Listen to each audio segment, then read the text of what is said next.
There was a point where I was going through some mental health challenges myself, and I was struggling with insomnia.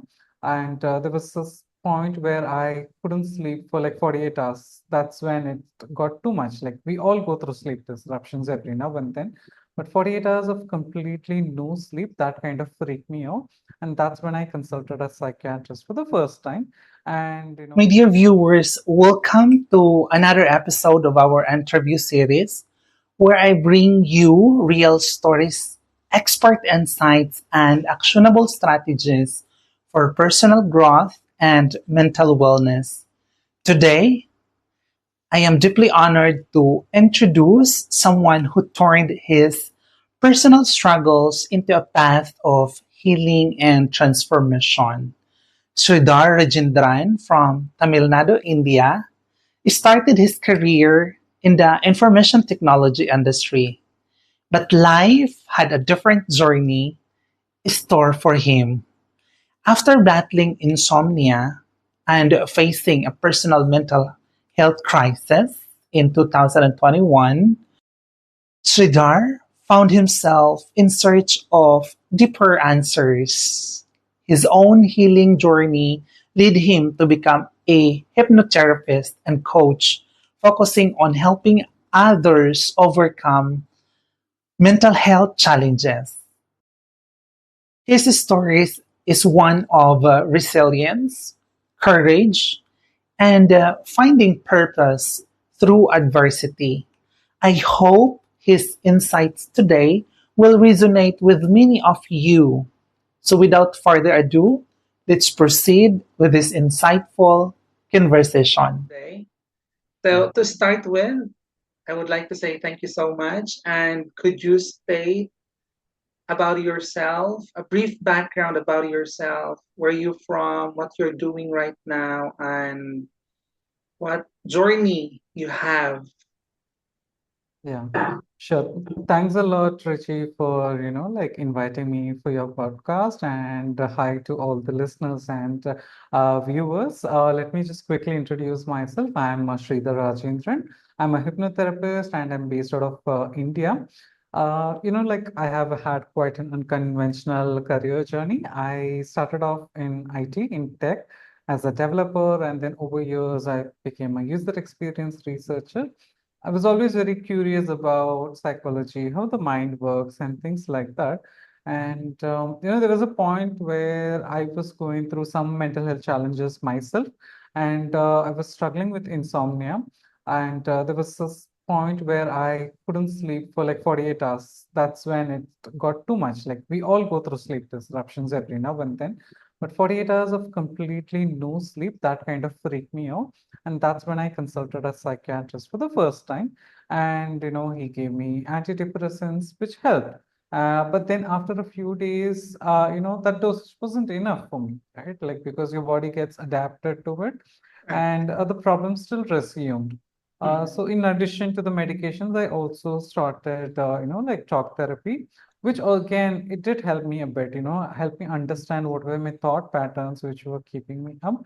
But I still kept running around in circles. I was not able to figure out what is the real thing. And, at this point of time, I was already like meditating and doing all those things for many years. So even though there were like a lot of issues which were going on outside of me, which I was aware of, I felt like I was in control. I was doing these things, right? Like you're supposed to do yoga, meditation, and it's supposed to fix all of this. And I was doing it. And it kind of like shook my faith also, right? Because I believe in God and it kind of shook my faith. Why is all of this happening to me? What did I do to deserve all of this? And it went into that negative spiral. And, being in therapy also did not, give me the results which I was looking for. That's when I tried hypnotherapy, a version of hypnotherapy called rapid transformational therapy. And I'd been following Marisa Peer on YouTube, and this is one of her methodologies. And that's when I thought, okay, what do I have to lose now? So I might as well try this. So I found a good therapist, in India, and that was a really good eye opener for me. I realized, insomnia was just a symptom which I was struggling from, and it was not the real cause.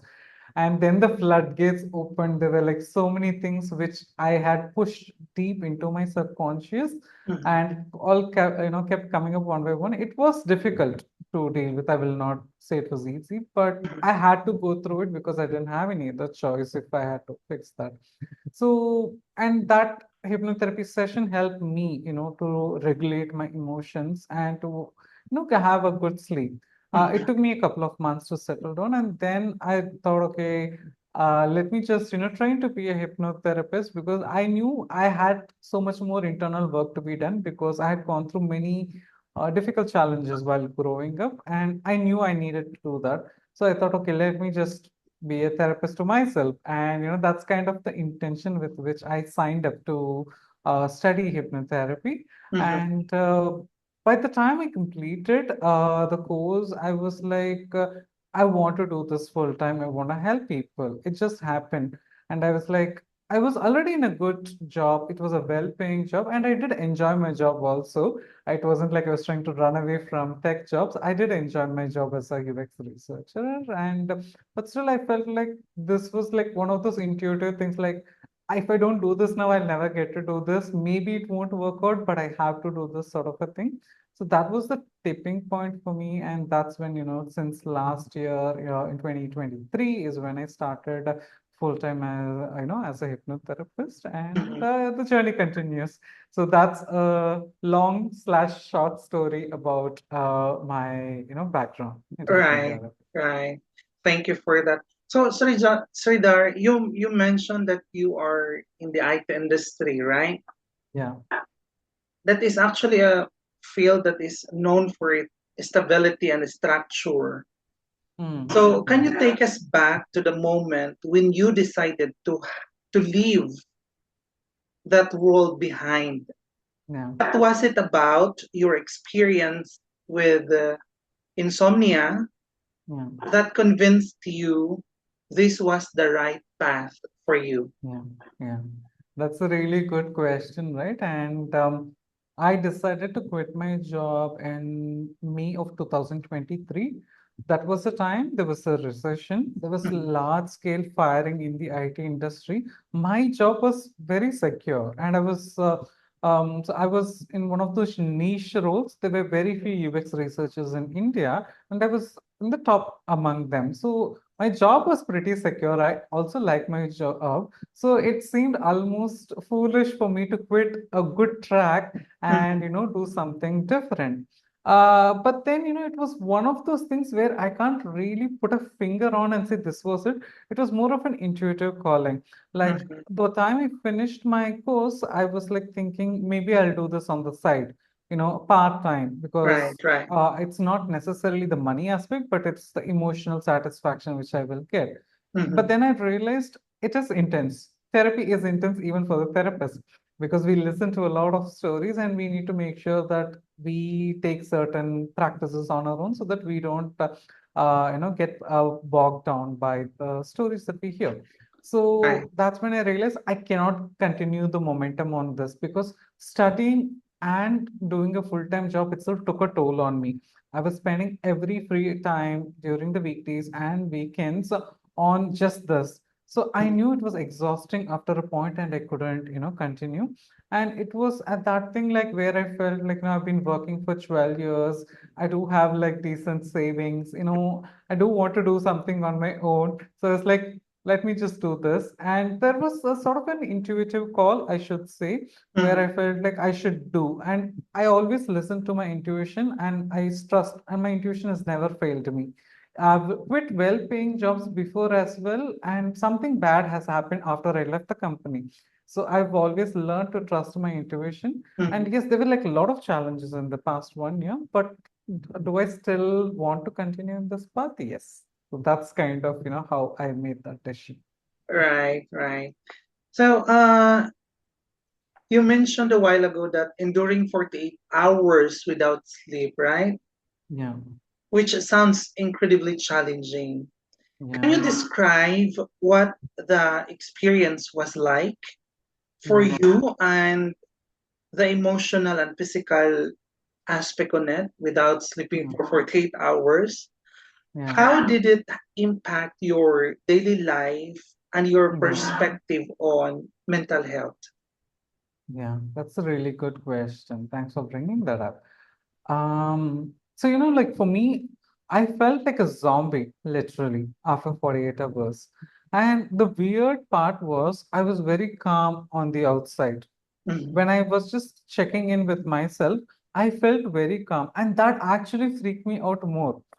If I was angry or irritated, then it was an appropriate emotional response, right? If you haven't slept, Right.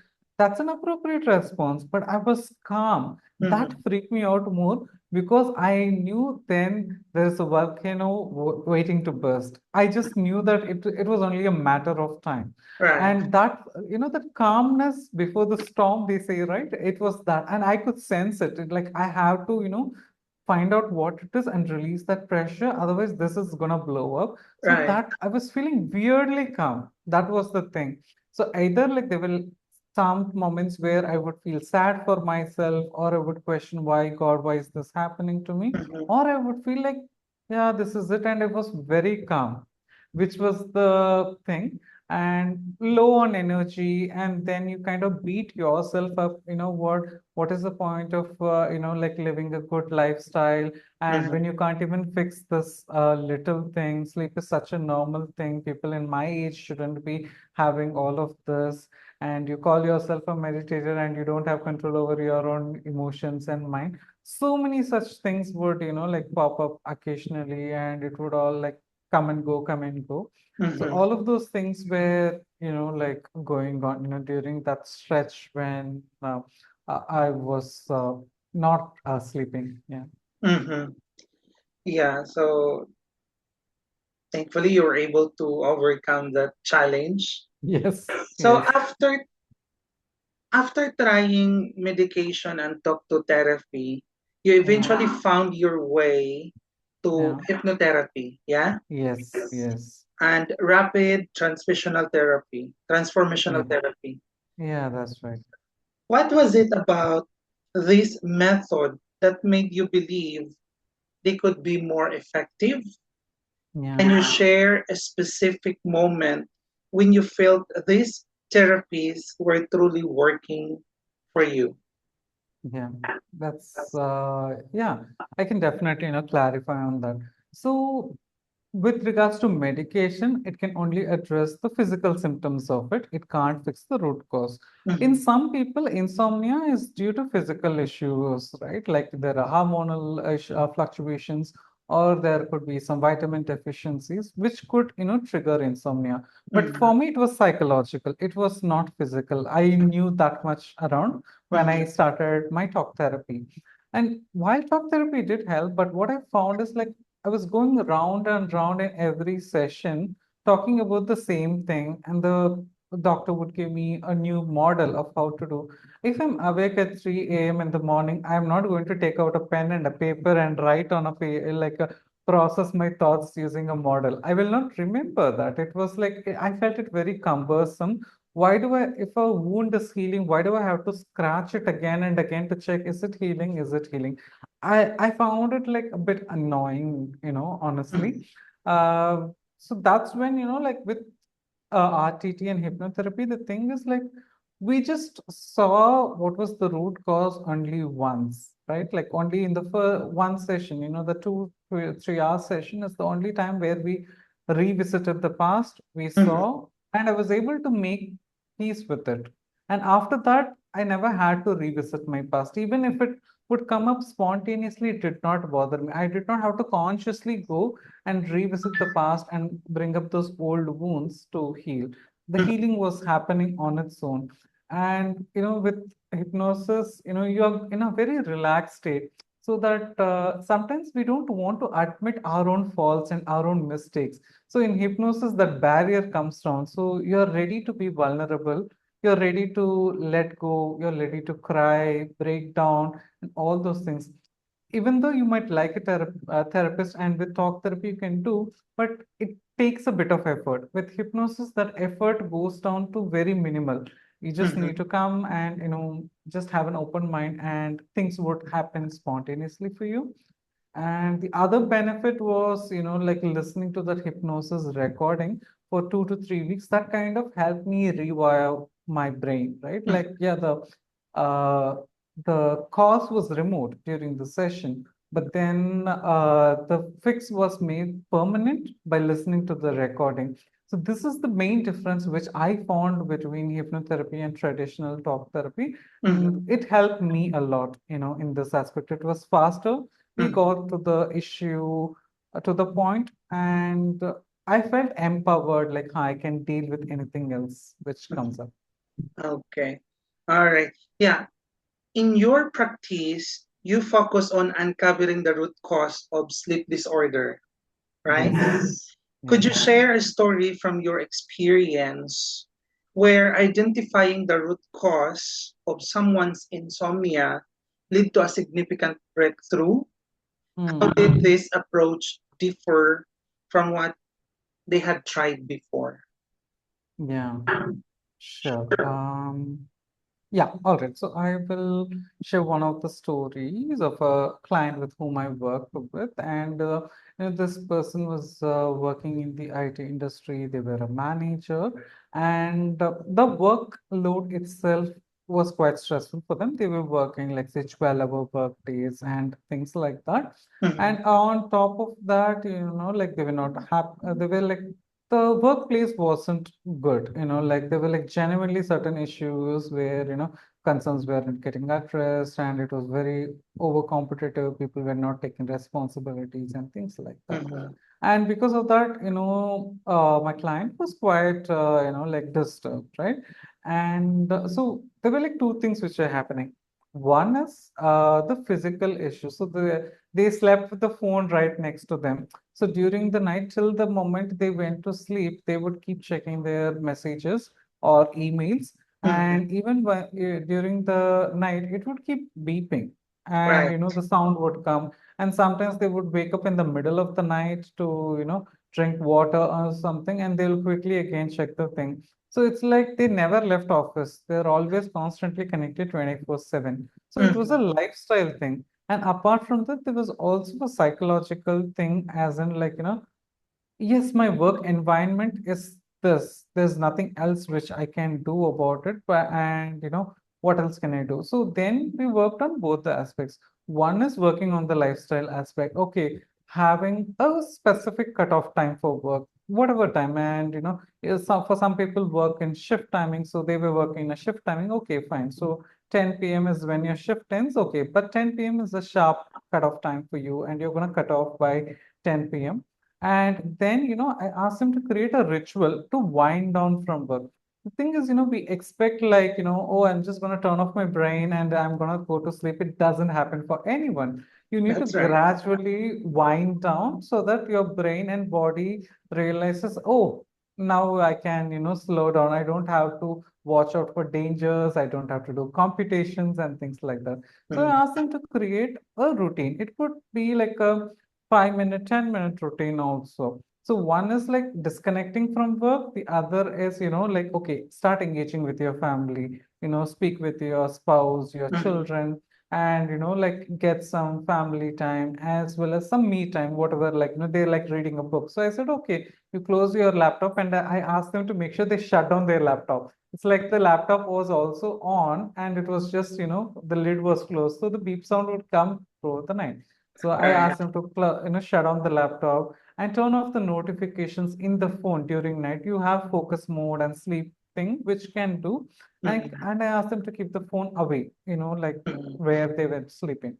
So that was the lifestyle aspects which we covered. And then on the psychological aspect, we, they were like initially like, oh, I want to just grow in this company. And then through coaching, they realized, what, this is what it is. I need to start looking out for a job. So they realized, while I would like to continue here, the environment isn't right for me. Then we worked on, the confidence to, like prepare for a job and apply for a job.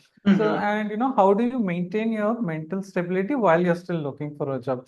Because looking for a job itself is a 3 month endeavor or a 6 month endeavor. But until then, you need to do. So we came up with some tools and techniques to make sure that they could, handle their mind and set clear boundaries at work Mm-hmm. and so that too. And then over time that helped, right? Like so sometimes even if they slept fewer hours, they still were refreshed when they woke up. Whenever they followed it completely, of course, the benefits were amazing. But Mm-hmm. even if they were like due to whatever reason, they got like only say 5 hours of sleep, but they still got like deep rest and they were able to function much better. So that's how, we address the sleep issues both from the lifestyle perspective as well as, from a therapy perspective of, removing the psychological stresses. Right, right. So there's a lot of misinformation out there Yeah, about sleep. yeah, What is one myth about insomnia that you used to believe before, yeah, but now you know it's not true?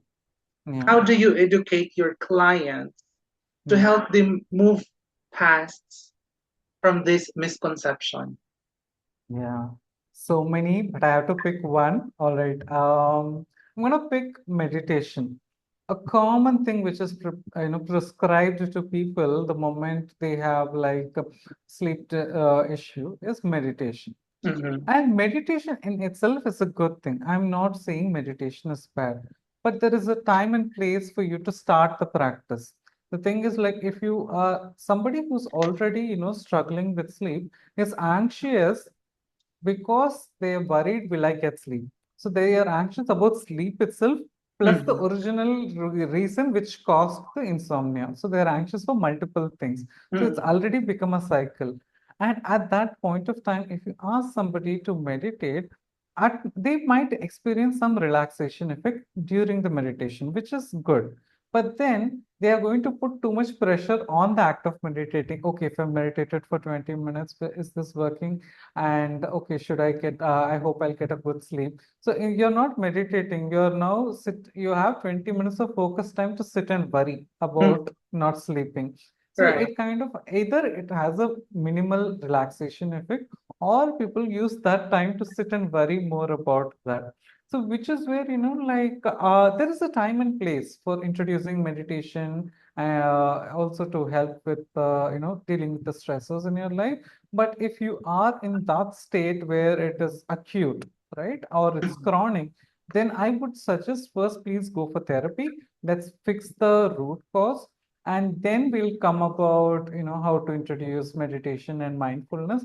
Because of course, I'm all of those principles which they talk about are true, like become the observer of your thoughts, but you need to be stable enough to be able to practice. When you're unstable, you can't do any of those things. And listening to a guided meditation on YouTube is not going to fix your sleep issues. It might just cover it up a little bit, the symptom of it, but the root cause, unless and until you figure that out and deal with it head on, the issue will continue. Oh, all right. So you've said that your life purpose found you after your mental health crisis, right? Yes, yes. How does your work as a therapist feel different from your time in IT? Can Yeah. you describe a moment when you realized that helping others overcome their struggles was what you are meant to be? Yeah, yeah, nice. So like when I was in IT, right? Like I enjoyed my work and I was also good at it. So definitely there were like a lot of what to say, good things which would happen. You do well, you get promoted, you get bonus, and you get appreciation from people at work. All of these things were there. Plus, I was also heading a team.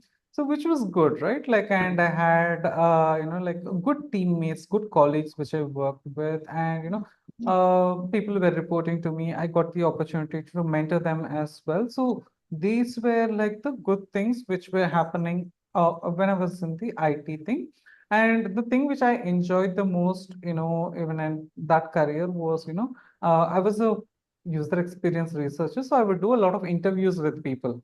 So, like customer interviews and things like that. So that was kind of like being a therapist. That is what, I enjoyed the most. And the other thing was mentoring my team members. So Mm-hmm. those things which I enjoyed. So if you really look at it, a therapist does that. They listen well and they, like help the other person find their way. Mm-hmm. So, when I started doing therapy, I've worked with people who have faced a lot of issues, people who have suffered narcissistic abuse from parents, from partners, and, they have broken down, they've cried, and then they see the light at the end of the tunnel.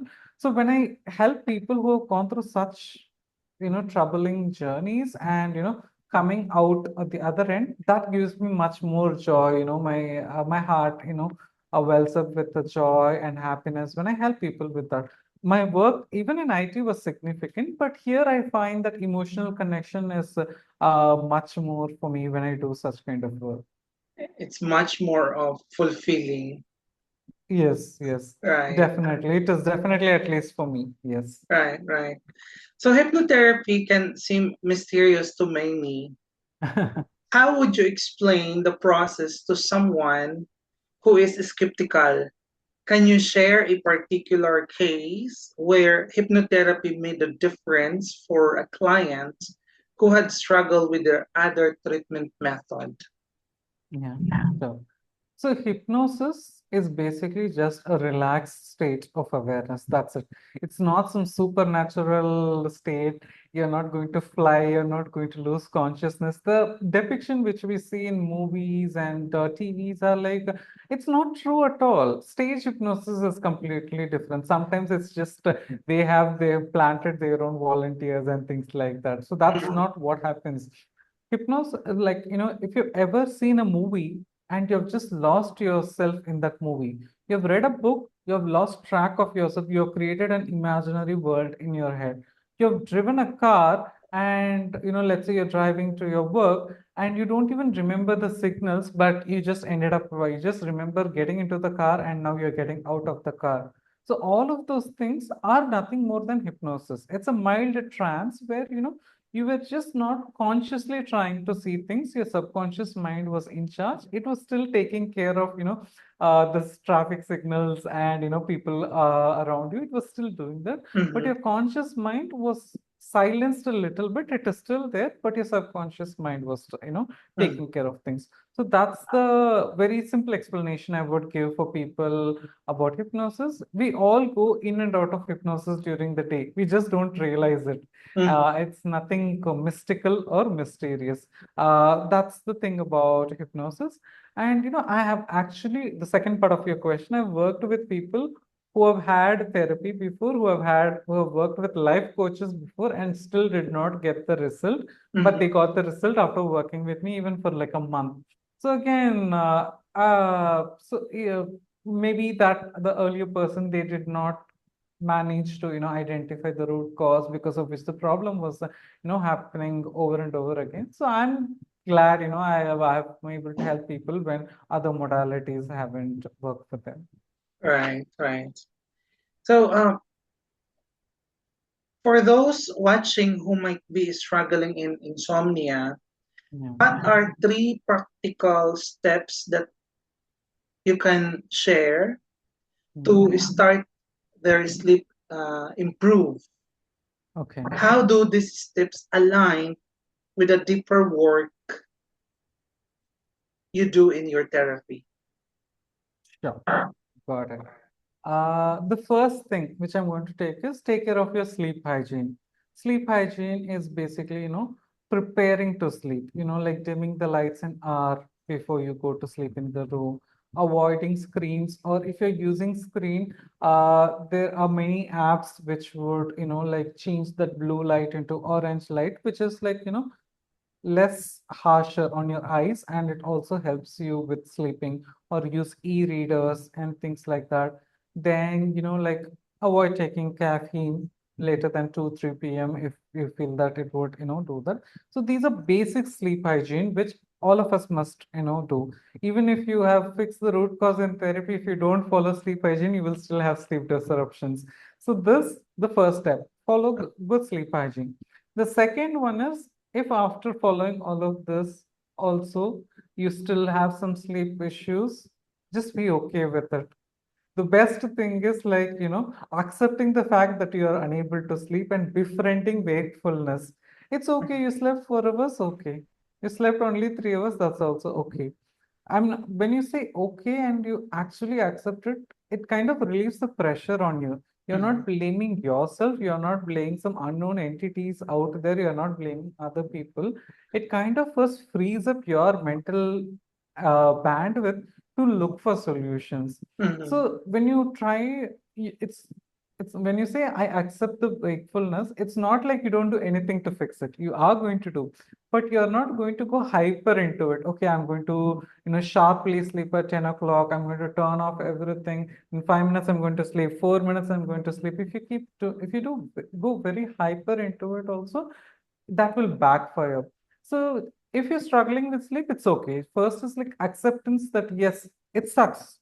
It definitely sucks, but I will survive this. I have survived. The fact that if you're listening to the video right now, it means that you have survived it. Mm-hmm. And it is further proof that you can survive another night or two. And that acceptance will give you the strength to keep going rather than, getting discouraged. Mm-hmm. And the third thing, a practical step which I would suggest for people is, just letting go of things before you go to bed and just sit for like 5 minutes and just let go of things. When I mean let go, it could be both good and bad. It's not just bad things which keep you up at night. Even when you're excited about a project, meeting someone, that can also keep you up at night. You watched a wonderful movie and it was a thriller, that could also keep you up at night. Right. So, just mentally scan your day, because the thing is, for most people, the only time they are not having a headphones in their ear or talking to someone or scrolling something is when they go to bed. Mm-hmm. It's so your mind, if it wants to tell you something, it has no other time slot with you at all. Your mind needs to book a meeting with you to say if it wants to say anything. So why don't you give the time for your mind? Just sit outside of your bed, 5 minutes, 10 minutes, and just observe whatever thoughts come. Mm-hmm. And you don't have to follow the train of thoughts. Sometimes you might have asked your mind a question, okay, where did I keep my keys? And it might have been just trying to answer your question, but you just didn't give it a time at all. You were constantly, inundating yourself with so much of inputs. So just 5 minutes, 10 minutes, just sit, observe, okay, good thoughts, bad thoughts, oh, anger, okay, fine. Just let them all be. And if you really don't, and don't even use affirmations, that's what I'm saying. Don't try to fix the problem. If you let the problem be, most of the times it settles down. People will need affirmations and this. For a lot of people, just letting things settle down itself is more than enough. You will physically feel that sense of, okay, now I can sleep. So just do this for 5, 10 minutes, sit in a chair comfortably, and Mm-hmm. don't listen to anything. Don't try to fix anything. Don't try to journal anything. Just observe your thoughts. Your mind wants to say something, just listen to it, say thank you, and let go. So those are the three things which I would, suggest for the viewers. Mm-hmm.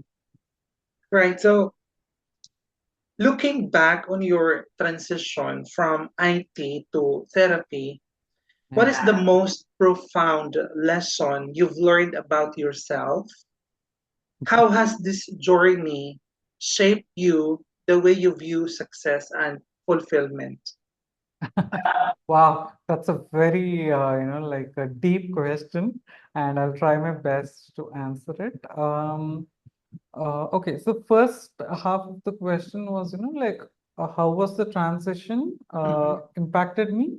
Could you Right. please rephrase? Like when looking back on your transition, what is the Yeah. most profound lesson you've learned about yourself? Okay. Okay, so this one, I'm always going to be a work in progress. That's the profound lesson. I thought I had done and dealt with a lot of the issues which were bothering me, to be honest, because I've always been like a self-improvement junkie. Mhm. And, I've done self-hypnosis, self-therapy, I've been in therapy, and I thought I had resolved a lot of these things. But being a therapist, getting exposed to other people, it brings out a lot in you. Mm. So much has come out for me in the last 1 year. Things which I had even forgotten had even happened to me have come out. And it used to initially freak me out. Oh my God, how can I be a good therapist if I haven't fixed myself? Right? That was the thing. Right. And then I realized, I'm never going to be fixed. I'm always going to be a work in progress. And as and when things come, I'm going to, work on it. So that was my profound, like Lesson. insight, I would say. Yeah. Mhm. And how has this journey shaped your view of success and fulfillment? Yeah. Um, so yes, like success, typically we see it monetary success, which is of course important. Mhm. But here, because I started out in a completely new domain. As a hypnotherapist, I had to learn so many things apart from therapy, like, marketing, sales, reaching out to people, doing calls, promoting myself, so many Right. things. And there's so many challenges. It was very uncomfortable for me to talk about myself or, reach out to people, what will Mm. they think, and all of those things. So, definitely, so for me, my definition of success has changed, in terms of, yes, monetary success is important, but I've grown so much, in the past 1 year as a human being. I've learned so many new skills like marketing or sales and things like that. So Mhm. for me, that my definition of success has changed. Things which I used to take for granted were no longer available because I'm my own boss now. So that sense of entitlement has come down for me. So Right. that is what I would call as a big success Mhm. for me. Yeah. Right. So, Sridhar, having been through such a transformative journey yourself, Yeah. what personal message would you like to share with our viewers who might be feeling hopeless or stuck in their Yeah. own struggles? Yeah. How can they start finding their own path to healing and purpose? Yeah. Yeah. If you're listening to this podcast and you feel stuck or you feel low or lonely, just know this, you're not alone. There are so many people in the world who are going through pretty much the same emotional states and struggles that you are going through. The fact that you aren't alone should give you hope first to just stand up. That's the first thing which I would say. The second one is, like speak about your struggles with someone whom you trust.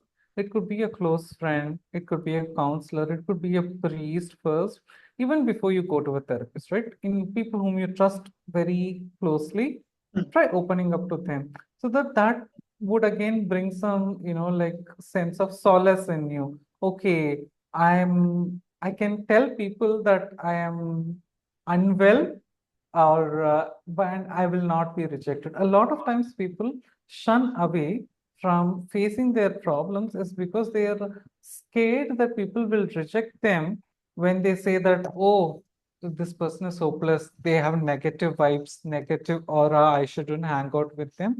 But you would realize that there might be some people, but what I have realized is most people are kind, most people are compassionate, most people are generous. At least 80% of the people in the world are like that. There might be few people who are like that. It's okay. It's better that you cut connections with them. But most of the people in the world are actually kind, compassionate, and they want to help. They're only waiting for you to help. So, speak to first is, like understand that you're not alone, other people are suffering.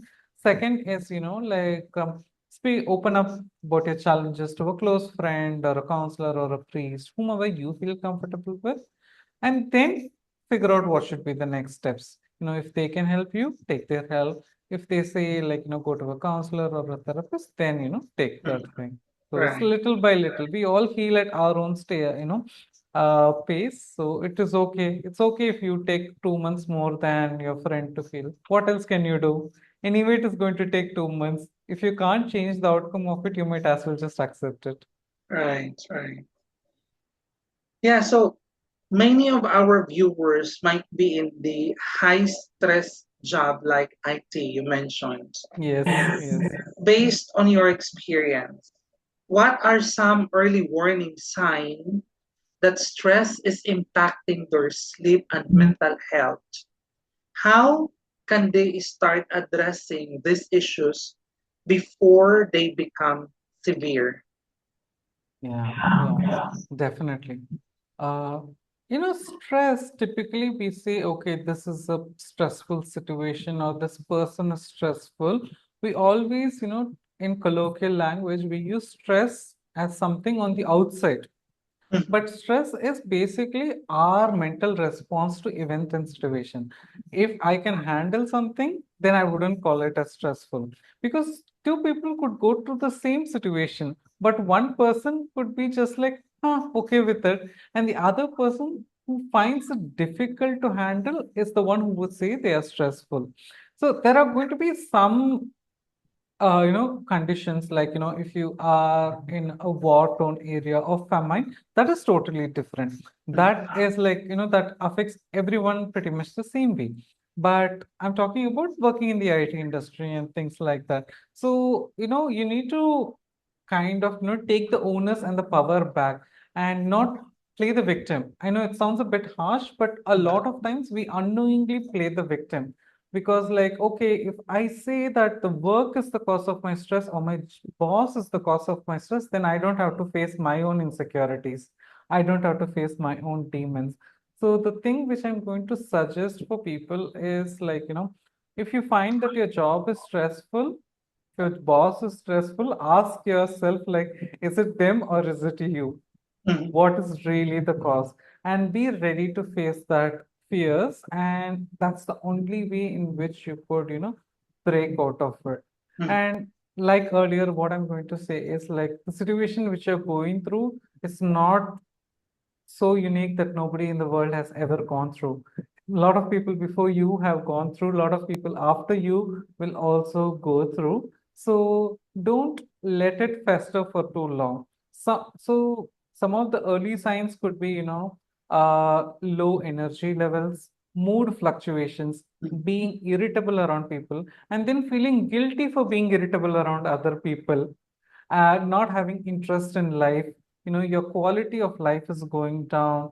mhm, Your interactions with your friends and family is going down in terms of time, in terms of the happiness that you get, or things that used to give you joy no longer give you joy. So these are some of these early warning signals.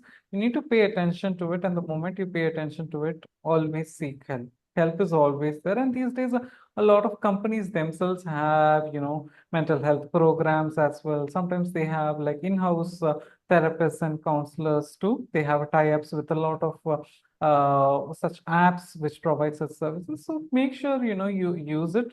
Don't brush it under the carpet. Just because it is under the carpet doesn't mean it's gone completely. Maybe it's not visible for a few days or weeks at a time, but it will come back. mhm. Right. So, for viewers who might be feeling unfulfilled in their current careers, what advice would you give them about making a major career shift like you Mhm. did? Yeah. What steps can they take to explore their true passion without feeling overwhelmed? Mm. Okay. Because I switched my careers a lot, I can answer this question. I started as a developer, then I shifted into a UX designer, then a UX researcher, and then finally as a therapist. So one thing in every transition which I made sure was, do I have enough financial buffer? Can I survive for 1 year without making any money? Mhm, That was the bare minimum for me. You cannot be creative if you are trying to think where your next meal is going to come from. I'll be honest with you. People talk about follow the passion, quit your job. No, be practical.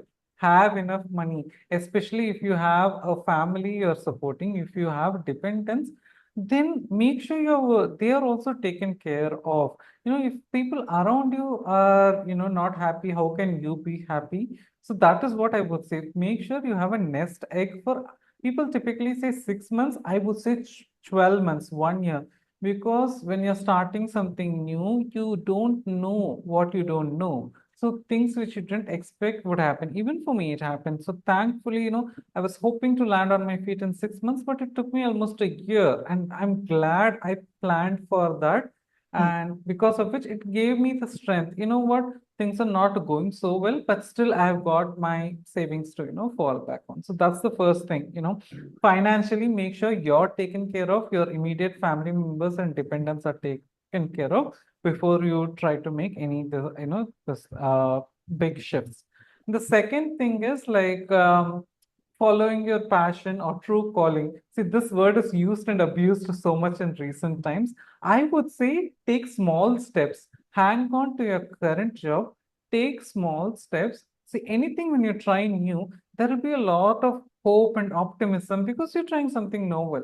But you will reach a plateau where you won't be able to move further. At that point of time, are you giving up or are you persisting? If you're giving up, then it is most probably not something that you enjoy, or you have a character trait which you need to work on. If Mhm. you are still persisting, then that means it is worthwhile. See, for instance, if I have to give you an example, when I wanted to make a shift from developer to a UX designer, it was a shift. I took almost a year to make that decision. I, you know, I was interested. I learned, okay, I just became aware, okay, such a domain existed. I did a lot of online courses. I understood something. Then I joined an offline course. I went and met people for 2 months and I actually practiced things. Oh, this makes sense. Then I started doing a lot of self-initiated projects on the side. And I developed and I hit that plateau where I liked it. And then there was a stretch where I didn't like it because it became challenging. Mhm. uh, and then I took almost like a year to, to be sure, okay, will I really enjoy this? Yes, I do. Do I have the money to sustain this? Yes. And only then I, quit my job and do. So that's the thing. In any job that you do, there are going to be work which you don't like. There are going to be things which suck. I'll tell you right now, like day to day on a basis, while I enjoy being a therapist and helping people, I do pretty much the same thing day in and day out.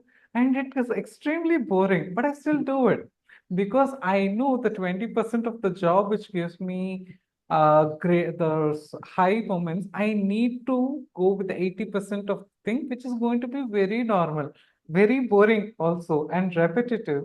But so what? Don't get sucked into the thing that, if you're passionate about this thing, you'll wake up like a character in a Disney movie with enthusiasm and things like that. That might happen once in a while.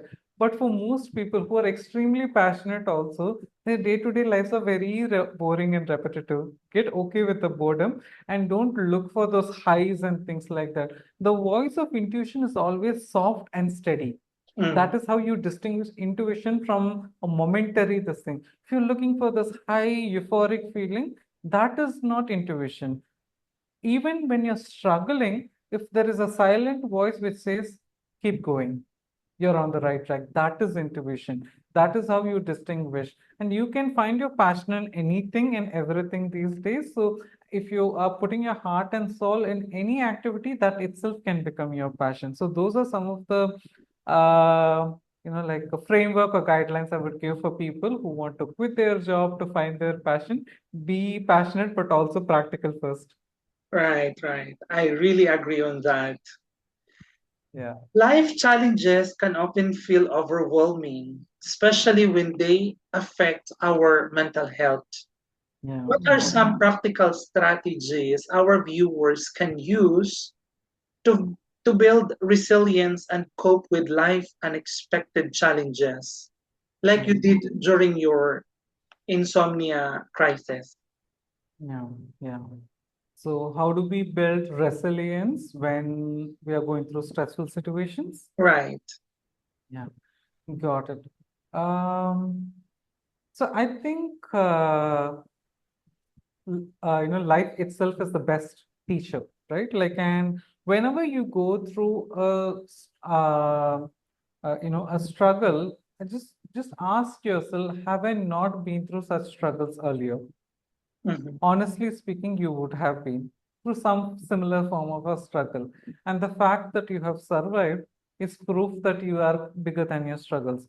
When we are in that moment of going through those mental dialogues and things like that, it might look like the problem is bigger than us.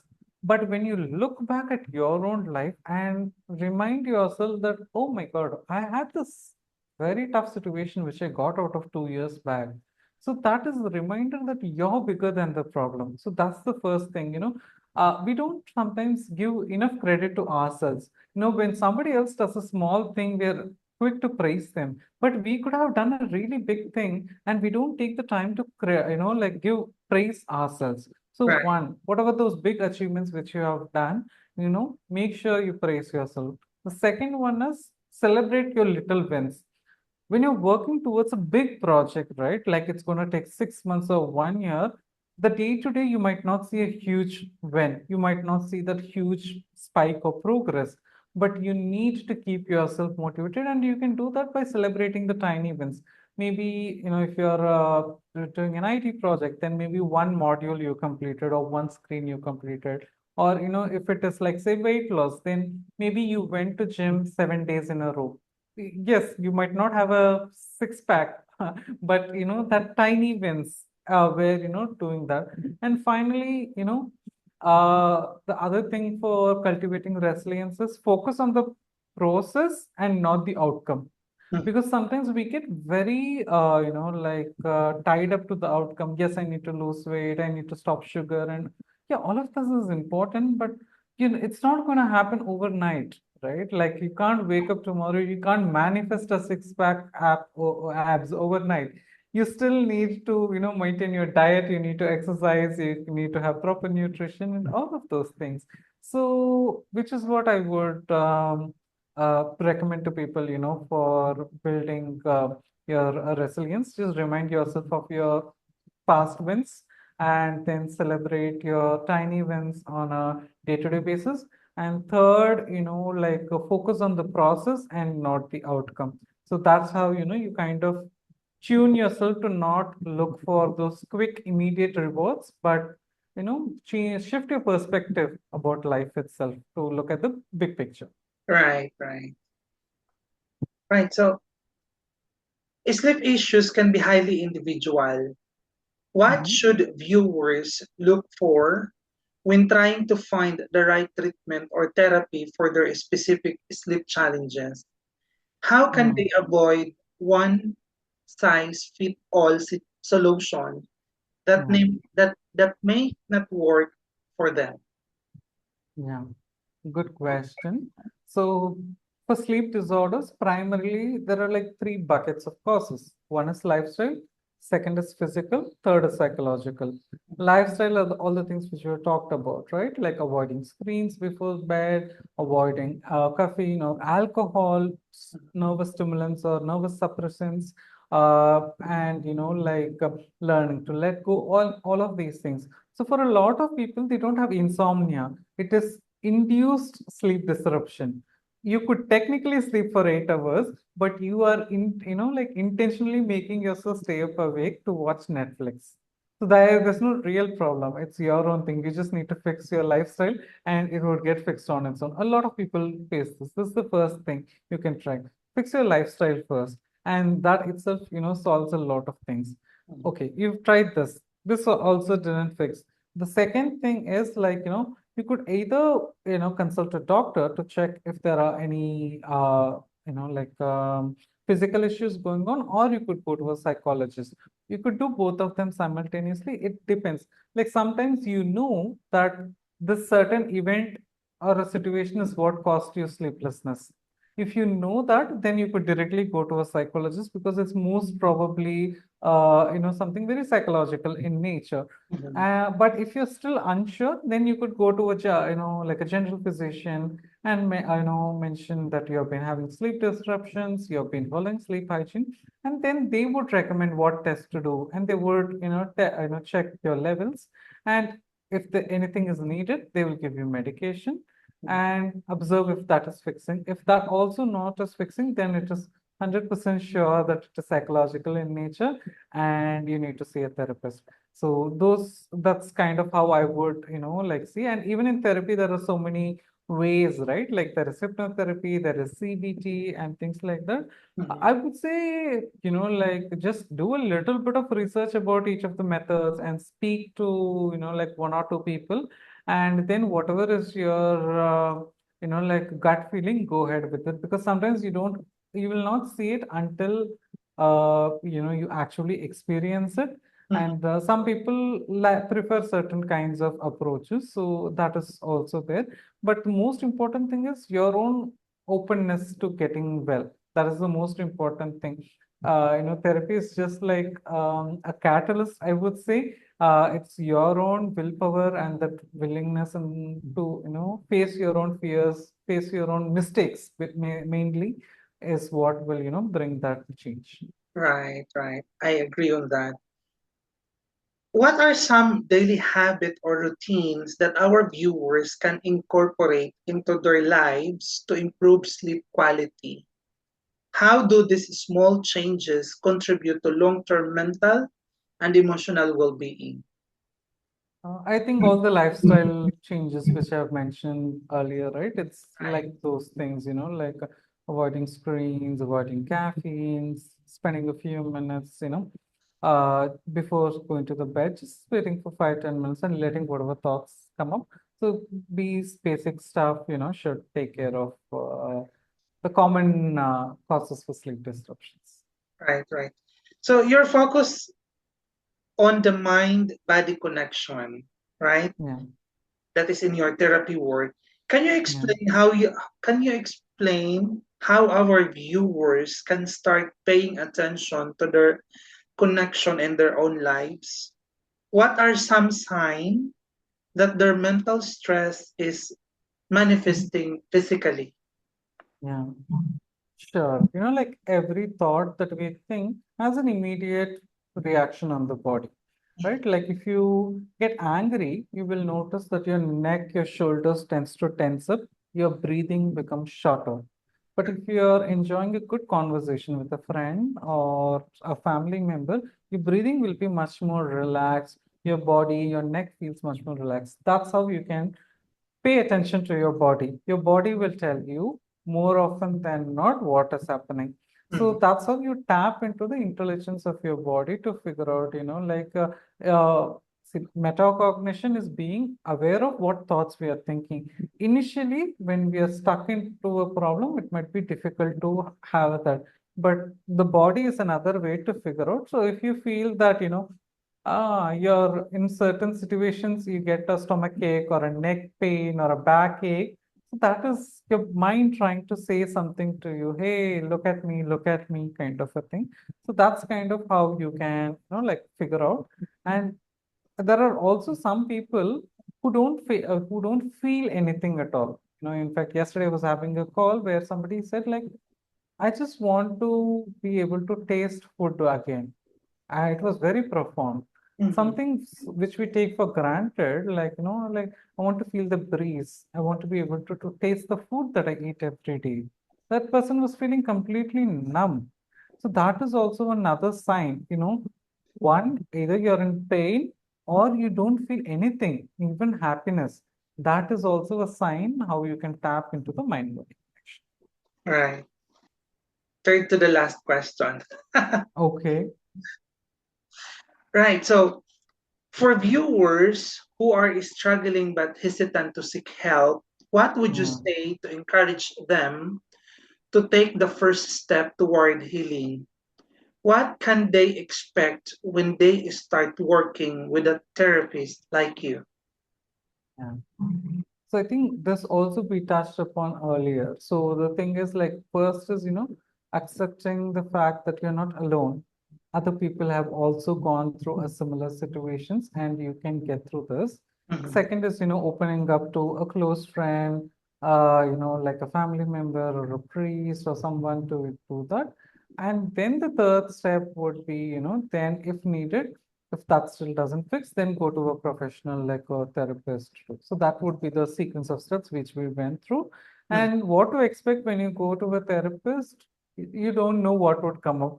Just be open-minded. Sometimes, the session, you get an aha moment, you understand everything. Sometimes it doesn't make any sense at all, but stick with it. Whatever, like you can evaluate a therapy and a therapist only so much, but once you decide to, work with somebody, give it enough time. Give it at least a couple of days or weeks before making a decision. If you're so quick and to judge, like this method is not right, this person is not right, then you will just keep hopping from one thing to the other. So give it at least a 1 month, couple of sessions to see if there is a this thing, and make sure you're doing 100% of what the other person is saying. If you haven't done your bit, you can't go about blaming the other person or the method. So that's what, in therapy, everything comes up, and everything which you have, like pushed below the surface comes up. You experience happiness, joy, sadness, anger, rage, everything comes up. Right. Just, I would say, just, treat it like a movie. Don't get, too bogged down by anything, and just go with the flow. Right. So, what advice would you give to aspiring hypnotherapists Uh-huh. who are just starting their journey Yeah. in your field? Yeah. Yeah, I would say one is like, when you work with other clients, your own insecurities will come up. The wounds which you need to heal will come up. Don't get bogged down by it. It is natural. And just because you have some work to do does not mean you are not qualified enough to help other people. So yes, you should go through the certifications and processes. But again, please don't, if you have still been, if you've already been certified, then to, help people, then don't hold back just because you feel like you're not ready, you have not fixed yourself completely, and things like that. That is the one piece of advice I would say. Like everybody has things to work. Even I have plenty more to, like figure things out or fix, so as to say, but it is okay. We all get there eventually. Right, right. So before we wrap up, any last advice or any thoughts or insight to our viewers, most especially Um, those who are struggling with sleep, yeah, stress, anxiety, or even depression? yeah, yeah. So yes, my one suggestion or advice to all of you is like help is always out there, and all you need to do is ask. Don't get too attached to your problems. It's a unfortunate reality which I see people do. They get attached to their label of I'm an insomniac or I have this, I have that, and they don't want to let go of that label because that is serving some function for Mhm. them. So it is going to be uncomfortable. Change is uncomfortable, but know that this is good for you in the long run. And be brave to face whatever discomfort and whatever things that you have been trying to put away for now. Right. Could you tell us about any upcoming event, workshops, or program you are offering that our viewers might be interested? And how can our viewers get in touch with you if they wanted to learn more or schedule a session with you? Sure. So I, like post every single day on all my social media channels, and I also do a live, like I go live for a few minutes at least, 4 to 5 times in a week. So please do follow me on LinkedIn, Facebook, Instagram, YouTube, on all the platforms you could find me. So I do put out a lot of content, please do, check it out and see if it is helpful for you. No specific workshops or anything coming up, but I treat every day like a workshop. So I put out something new and useful and fresh for the audience every single day.